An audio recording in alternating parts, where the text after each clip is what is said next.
Décision historique, l'ex-dictateur Moussa Dadi Camara a été condamné mercredi à 20 ans d'emprisonnement pour crime contre l'humanité, pour sa responsabilité dans le massacre du 28 septembre 2009 en Guinée.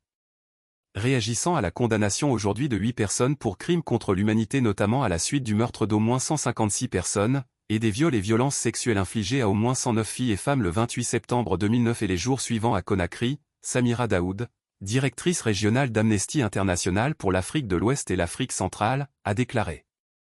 Même si l'organisation n'a pas encore pu faire une lecture approfondie du verdict, nous nous félicitons sur le principe de la condamnation historique de 8 accusés, dont l'ancien chef d'État Moussa Dadi Camara, pour crimes contre l'humanité, ce qui rend enfin justice, vérité, et une forme de réparation aux victimes et à leurs familles près de 15 ans après les faits. Ce verdict historique pourra servir d'exemple dans le monde entier et en Guinée. Il convient de déclarer Moussa Dadi Camara coupable de crimes contre l'humanité sur la base de la responsabilité du supérieur hiérarchique, a déclaré Ibrahima Sori de Tounkara, le président du tribunal. Mercredi, l'ex-dictateur de Guinée a été condamné à 20 ans d'emprisonnement pour sa responsabilité dans le massacre du 28 septembre 2009. Il a aussi été reconnu coupable pour son intention de réprimer la manifestation et pour avoir manqué à son devoir de sanction contre les auteurs du massacre.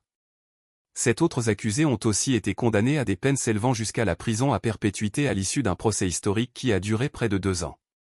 Moussa Dadi Camara répondait d'une litanie de crimes d'assassinat, violences sexuelles, actes de torture, enlèvement et séquestration.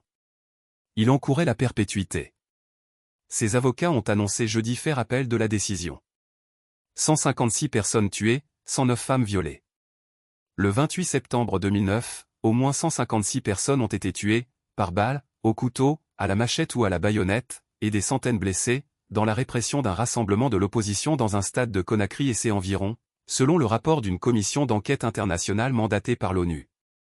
Au moins 109 femmes ont été violées. Les exactions ont continué plusieurs jours contre des femmes séquestrées et des détenus torturés dans ce qui est considéré comme l'un des épisodes les plus sombres de l'histoire contemporaine de la Guinée.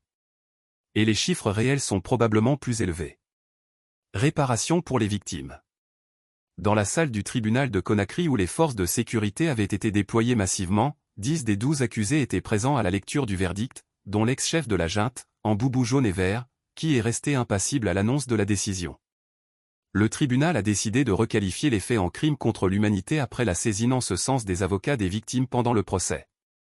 Il a aussi annoncé des réparations pour les victimes, allant de 200 millions de francs guinéens, plus de 20 000 euros, à 1,5 milliard de francs guinéens, plus de 160 000 euros, selon les cas. Première fois qu'un ancien chef d'État est condamné pour des crimes aussi graves. C'est la première fois qu'un ancien chef d'État est condamné pour des crimes aussi graves, ainsi que des hauts responsables militaires. Je pense que cette décision doit sonner le glas de l'impunité dans notre pays, a déclaré à la presse Maître DS Ba, principal avocat des parties civiles. C'est un vrai soulagement pour les victimes et une grande fierté pour tout le travail qui a été abattu pendant près de 15 ans, a-t-il ajouté. Ce verdict historique fait comprendre aux auteurs de crimes de haut rang, en Guinée et ailleurs, que la justice peut prévaloir, a déclaré Tamara Aburamadan, conseillère juridique auprès du programme Justice internationale de Human Rights Watch. La décision de la Cour de requalifier les faits en crimes contre l'humanité a permis de reconnaître la gravité des crimes, s'est félicitée Samira Daoud, directrice régionale d'Amnesty International pour l'Afrique de l'Ouest et l'Afrique centrale. Il s'agit d'un exemple réussi de complémentarité entre la Cour pénale internationale et une juridiction nationale, et c'est la première fois en Afrique qu'un État investigué, poursuit et juge les plus hauts responsables de crimes qui étaient sous l'examen de la CPI.